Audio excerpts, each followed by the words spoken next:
Beginning next Sunday, February 24th, the time period now featuring Whitehall 1212 will be occupied by Hollywood Star Playhouse, which will be followed immediately by Whitehall 1212.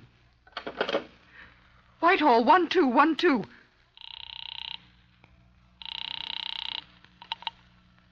This is Scotland Yard.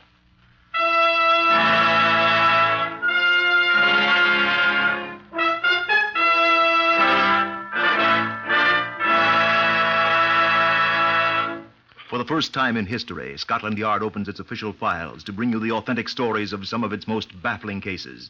These are the true stories, the unvarnished facts, just as they occurred, reenacted for you by an all-British cast. Only the names of the participants have for obvious reasons been changed. The stories are presented with the full cooperation of Scotland Yard.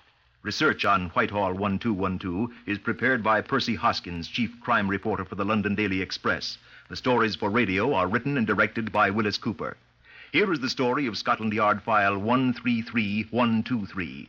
This is Chief Superintendent John Davidson of Scotland Yard. Good afternoon.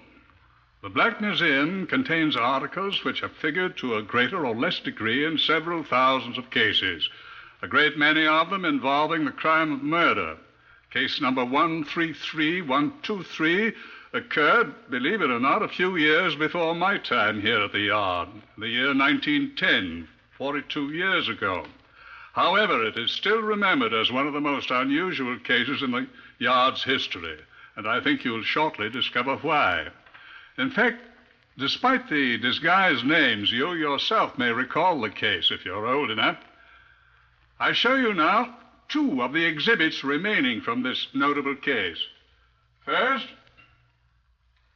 the top of an ordinary suit of cotton pajamas. These stains are blood. You'll agree with me that occasionally the Black Museum does live up to its reputation as a chamber of horrors.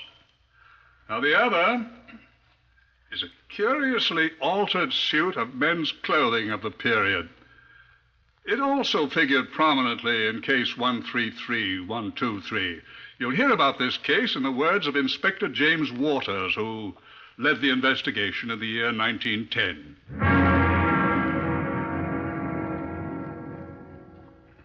The man who put me onto it was a wretched busybody, and I didn't like him very well. I sat scribbling aimless words on a block of yellow paper as he talked. I fully realize it's none of my business, Inspector Waters, but I feel it my duty as a British subject, sir. Go on, please. In my opinion, he's murdered her. Oh, come now. Bear with me, Inspector. I'm listening, sir. First of all, reflect that they have been on bad terms for a long time. So you said. So he had plenty of, what do you call it, motive? Motive, yes. So you see. I'm afraid I don't, sir. Eh? I mean, what you have is the information the man has given you. That his wife was visiting relatives in America. In Los Angeles. Los Angeles, he says. And that his wife died there and was buried in Los Angeles. That is true. Well? I believe he murdered her and hid the body. But, my dear sir, there's no evidence that he... Pardon me, sir, there is. What? Well, first, the evidence that he requested her friends, including myself, to send no cards, no floral offerings whatever to him in memory of his wife. Well, that... is, I think you will agree, a little strange. Yes, but... And secundo, the fact that I've lately returned from America myself. And? I interrupted my business trip, sir, at Los Angeles to call upon her mother and offer my condolences. Well, go on, please. I was informed by her mother, sir, that the woman had not been in Los Angeles for more than 4 years.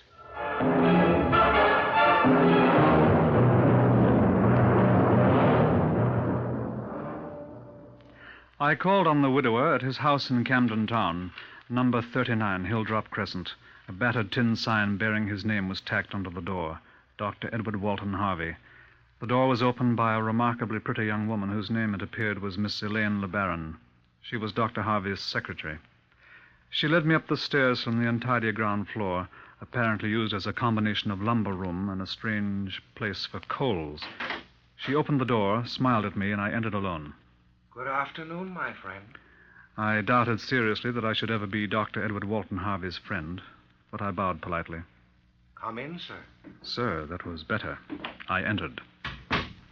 What can I do for you, my friend? May I sit down, sir? By all means, sir. What seems to be your trouble, sir? This is not a professional call, Dr. Harvey. I'm Inspector James Waters of New Scotland Yard. Happy to meet you, Inspector. What can I do for you? I've called in connection with the death of your wife, sir. Oh? May I ask you a few questions? Certainly, sir. I must admit, though, that I find that subject rather a painful one. I can understand that, sir. Yes. Quite painful, sir. You were, of course, on quite good terms with the late Mrs. Harvey. Oh, yes, of course I was. Frankly, sir, no. I'm afraid I don't quite understand that, Mr. Dr. Harvey. You are a doctor, sir. Oh, yes. I got my degree from a college in the States. You're an American. Born there.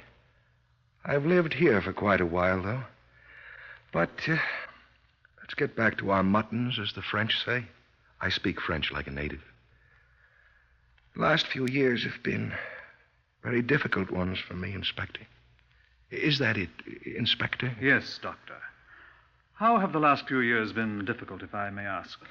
My wife was a wonderful woman, but she was in the theatrical profession. A singer. I'm afraid not a very good one. In the States, you see, she wasn't much of a success, but over here, I trust you'll pardon me, but the standard of excellence in your music halls, do you follow me? I'm inclined to agree with you. Then she was more successful here in England. She certainly was. She didn't sing any better, but an American, you know. She made a lot of money. Some rather strange friends, I'm afraid. Bohemians, you know. Yes. Well, we got to quarreling. I think you'll find that that's no secret. Nevertheless, her death was a great shock to me. I grieve constantly for her. What are you looking at, sir?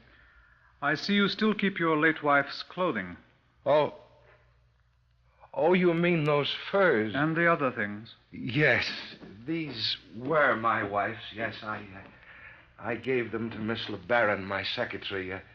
She does leave things lying about. The young woman who showed me in? I have recently asked her to make her home here as my housekeeper. That's what we'd call her in the States. I saw no reason to throw away her clothes, you see. I'd have thought she'd take her clothes with her. Huh? To America. I guess she didn't expect to be gone long. How long has Miss LeBaron been living here? Was she here when your wife left? No, but she was a frequent visitor here. It was quite convenient to have my secretary handy, you see. And Miss LeBaron is a quite deserving young lady. Yes, of course. So that's the story. There's only one thing I do not understand, Doctor. What's that? I understand that the late Mrs. Harvey is not buried in Los Angeles, in America. Sir? And that according to her mother, Mrs. Harvey has not been in America for some 4 years. Well, I guess you've caught me, Inspector. My wife isn't dead. Oh? She left me. She ran away from me. Where did she go? I don't know.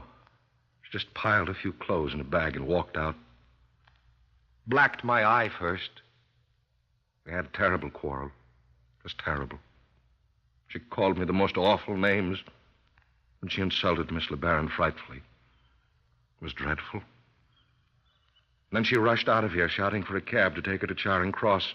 Well? That's the reason I gave out the story she'd gone to America, Inspector. That's why I gave out that she died there. How do you know she is not coming back? She'll never come back. Really, Inspector, a doctor has to have some dignity. I don't want people to know my wife has run out on me. I'm afraid you may find, though, if you don't mind my saying so, that you've been quite unwise. I didn't ask your advice, sir. I'm not giving it. If your wife returns and finds you've given away her clothing... I tell you, I know she's not coming back.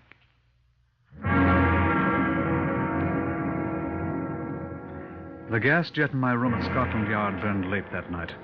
I was not currently on an assignment, so I had a good deal of time to spare, and I found myself curiously caught up by the dusty little doctor's unique formula for avoiding scandal. He'd stored up a large order of scandal for himself, I thought, when and if his wife should return. But he was so certain that she would not. Next morning, I began certain inquiries. In the course of the next 3 weeks, I found... Dr. Harvey, on 2 occasions, had pawned jewelry belonging to his wife. Both occasions were before the date on which his wife left him. Count that against him. He was not entirely honest. Mrs. Harvey had withdrawn the entire sum of money she and her husband had had in joint deposit at Barclays Bank. Count that for him. That was a clear indication of her intent to desert him. Mrs. Harvey had known of the doctor's relations with Elaine LeBaron for many months prior to her leaving him. There was no record that she had objected to this situation. She had obviously tolerated it. Why should she make an issue of it at this late date? Possibly he had lied to me. Count that against him.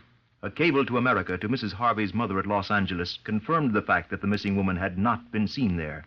Dr. Harvey had explained that. Hold that in abeyance. Dr. Harvey had given a quarter's notice to his landlord at Hilldrap Crescent. That meant he intended to leave that place.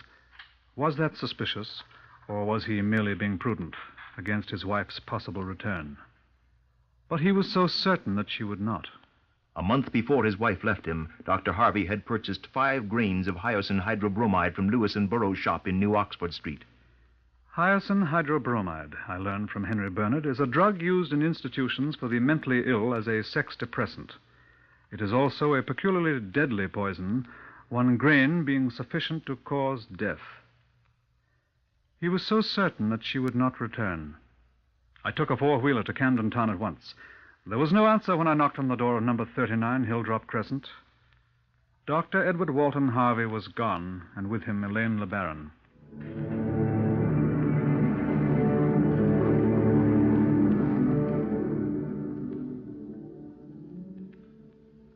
I went back to my office at Scotland Yard to do 2 things.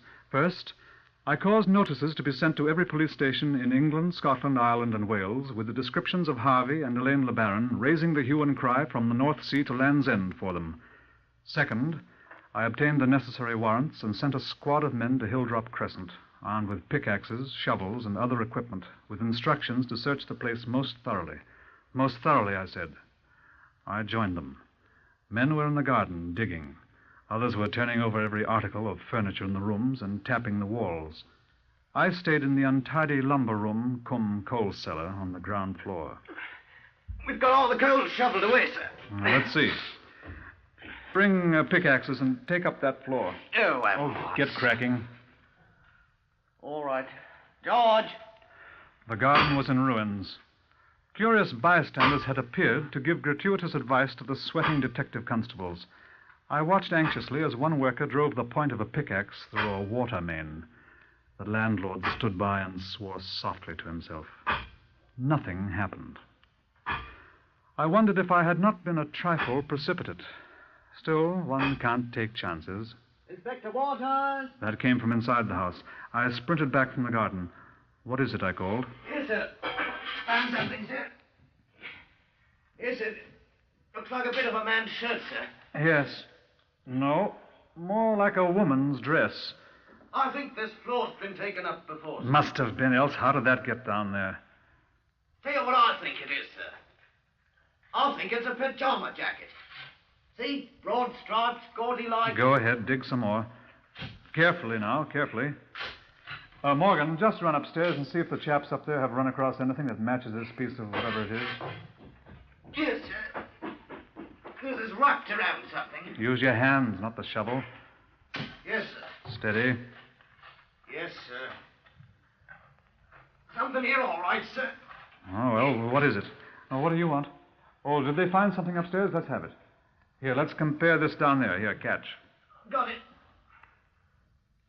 Matches all right, sir. Told you it was a pajama jacket, sir. These here pajama trousers matches it perfect. Oh, go on, dig it out. There it is, sir. Dig it out, dig it out. There it is. Pull that stuff off it. The pajama jacket, sir. Devil blame me blind. What is it? Looks like a side of beef, sir. And blimey, is an eye.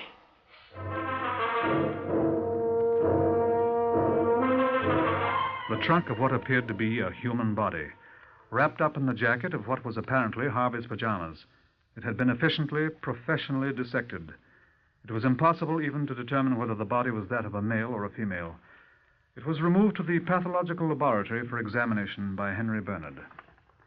Back again in my own office, I received the first report on the search for Harvey and Miss LeBaron.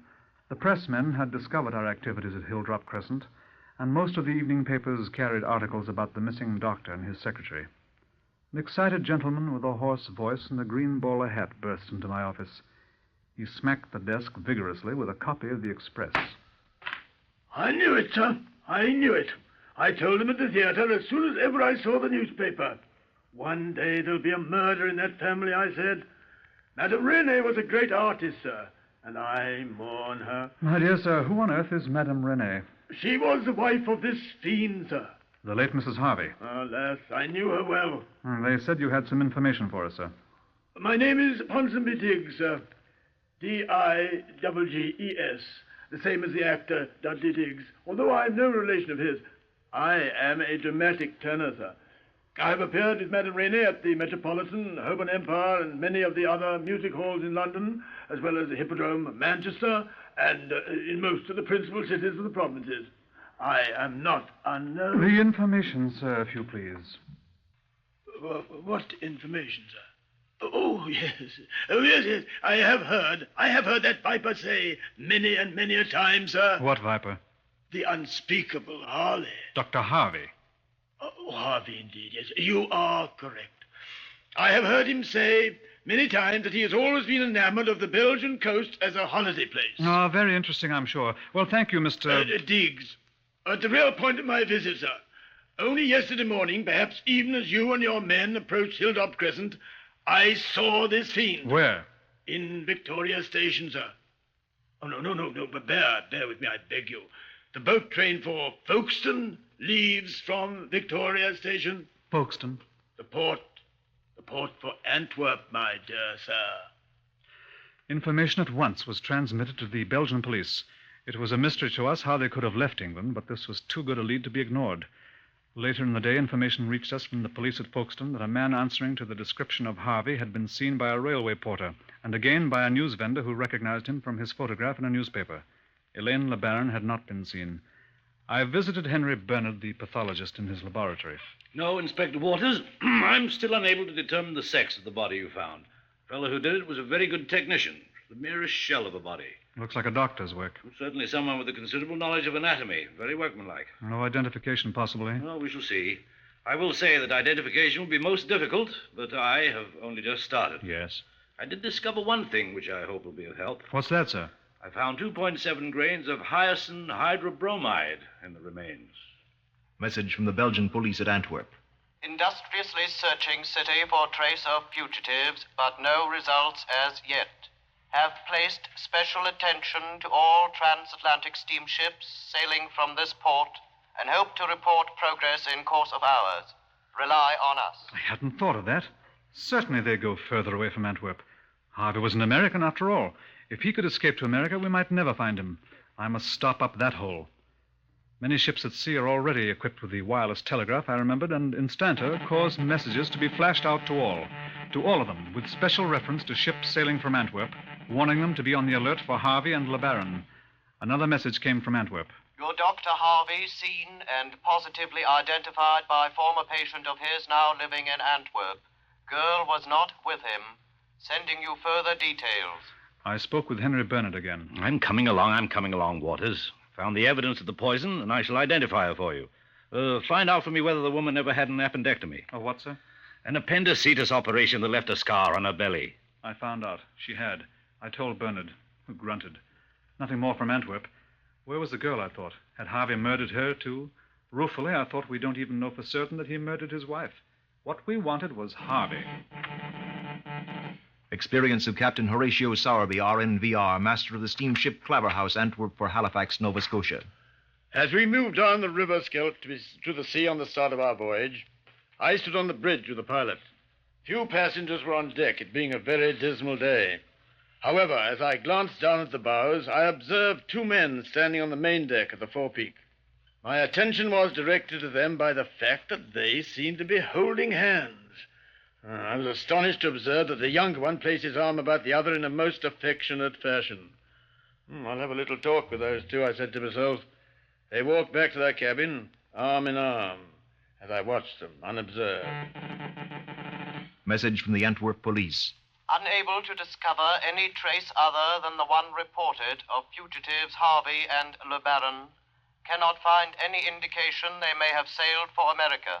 Shall we continue our search? I talked again with Henry Bernard. I'll tell you when I find out, Waters. See this fragment of skin? Yes. If I can prove to a jury that is an appendicitis scar and not a fold in the skin caused after death, we shall pretty well have identified her. Can you do it, sir? I don't know. Continuing the experience of Captain Horatio Sowerby. I made it a point to speak to those two I had discovered holding hands. Pleased to meet you, Captain, sir. This young man is my boy. I'm taking him on a sea voyage for his health. Very delicate. Your son, sir? Eh? Oh, yes. You don't look like your father, young man. Don't try to talk, son. That's a very bad case of laryngitis, Captain. Very painful, dangerous for him to try to talk. I see. You're a doctor, sir? Me? Oh, no. Well, I hope you enjoy your trip. And you, young sir, I hope it'll do you a lot of good. Thank you, Captain, for both of us. I think we'd better go to our cabin now, hadn't we, Sonny? There's something queer about that, I thought as they walked away. Not hand in hand this time. The wind blew the boy's coat away from his body. That's when I saw his trousers. The back of them had been ripped down the seam and fastened together again, under the coat, with safety pins to make them wider. Extraordinary, I said to myself. I turned away to go to my cabin. The boy had left his hat on the table. I picked it up. The sweatband had been stuffed with paper to make it much smaller than its actual size. Then I recalled the boy's startlingly crude haircut, as if it had been done by an amateur. Ha-ha, I said to myself, that boy's a woman. When I got back to my cabin, there was the wireless message from Scotland Yard. I was sitting at my desk again, seriously considering going to Antwerp myself. After all, I'd seen both Harvey and the girl. I should be able to recognize them if I saw them again. Then the door opened, and a constable brought in the wireless message. Inspector James Waters, Scotland Yard. Believe your man Harvey and the woman Le Baron to be passengers on my vessel bound for Halifax. Woman disguised as boy. Please wireless additional information to aid identification. Sowerby, Master, SS Glover House. They've got away. To add to my woes, Henry Bernard came cheerfully into my office. I've got it, Waters. What? That's definitely an appendicitis scar. Too late now. What's the matter, old boy? You sick? I'm dead. Oh, I thought you'd be delighted. I can prove that it's a scar, all right. And we can demonstrate to a jury that the body can't be anybody else but Mrs. Harvey. And with that hyacinth I found in the body... It's no good. They'll be in America in a few days, and then who can tell where they'll go? We've been had. Not necessarily. How do you mean? When did they leave? The day before yesterday. You're on the telephone here, aren't you? What good does that do? What ship are they on? Claver House for Halifax. Where are you going? Listen. Are you there? Hello. Are you there? I say, this is Henry Bernard here. Now listen to me carefully. I want you to find out for me at once whether there's any ship sailing for Halifax that will arrive there before a ship called the, what's the name, Waters? Claver House. A ship called the Claver House just sailed from Antwerp gets there. Right, do you understand? There was one, that afternoon, the steamship Morgiana, due in Halifax 40 hours before the Claver House, barring acts of God. I got aboard somehow, leaving messages to be sent to Captain Sowerby and asking him to wireless me on the Morgiana. I'm not a good sailor. It was a bad time of the year for the North Atlantic, and Captain Sowerby's wireless was working quite well. Waters, this is Morgiana. Has Harvey a moustache? Sowerby, Master, SS Glover House. I said no. Waters, SS Morgiana. What color is Ellen Le Baron's hair? Sowerby, Master, SS Glover House. Blonde, I said. Water, SS Morgiana. Stewardess discovers woman's garments in cabin of Harvey. Sowerby, Master, SS Glover House. Good, I said. Waters, SS Morgiana. They are seasick. Sowerby, Master, SS Coverhouse. So am I seasick, I said. Waters, SS Margiana. You will pass us at 7 bells tonight. They are still unsuspicious. I'm practically certain they are the ones you want. Sowerby, Master, SS Coverhouse. Practically certain, I said. But there I was 2 mornings later in Halifax. The news had leaked out. Perhaps I shouldn't say leaked. Practically everyone in the world, except the man and woman on the Claver House, had heard of it. The pressmen were in Halifax, some 40 strong. As the Claver House dropped anchor at Quarantine, we all crowded aboard the pilot boat. I went over to the Claver House in a rowing boat with the pilot. Captain Sowerby met me at the Jacob's Ladder. They're in that cabin, Inspector. Where? Come along, please. A few curious passengers stared at me as I followed him to the cabin door. This one. That you, Stewart? It's, Captain Sowerby, sir. Just a minute, please.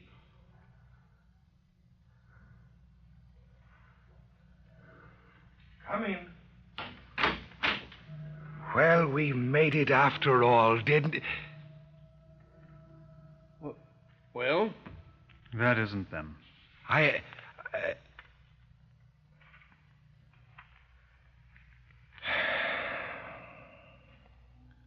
recognize you, Inspector Waters. Oh, stop it, darling. We didn't make it after all. I don't know how you got here, Inspector, but I'm ready, I guess, eh? You won't have to take her, will you? Edward Walton Harvey and Elaine LeBaron, I arrest you both for the willful murder of Cora Harvey. I warn you that anything you say will be taken down in writing and may be used in evidence. Come, gentlemen, while the lady changes her clothes.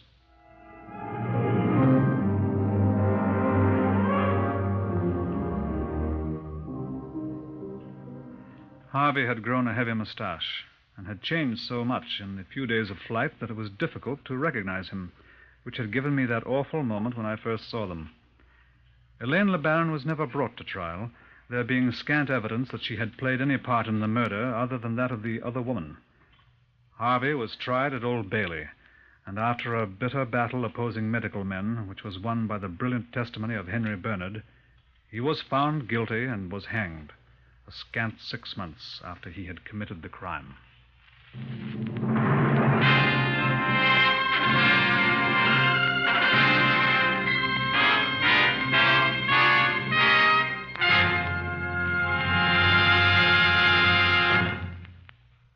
You have heard another in the series Whitehall 1212, compiled from the official files of Scotland Yard.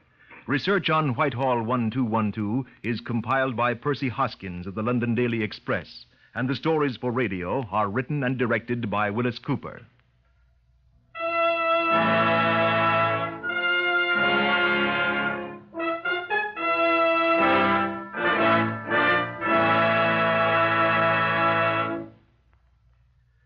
Beginning next Sunday, the 24th of February, Whitehall 1212 will be heard over most of these stations 1/2 hour later, because another great program, Hollywood Star Playhouse, will be heard in the time period we now occupy. Remember, listen next week to Hollywood Star Playhouse and Whitehall 1212. For correct time and station, check your local newspaper. Thank you. This is NBC, the National Broadcasting Company.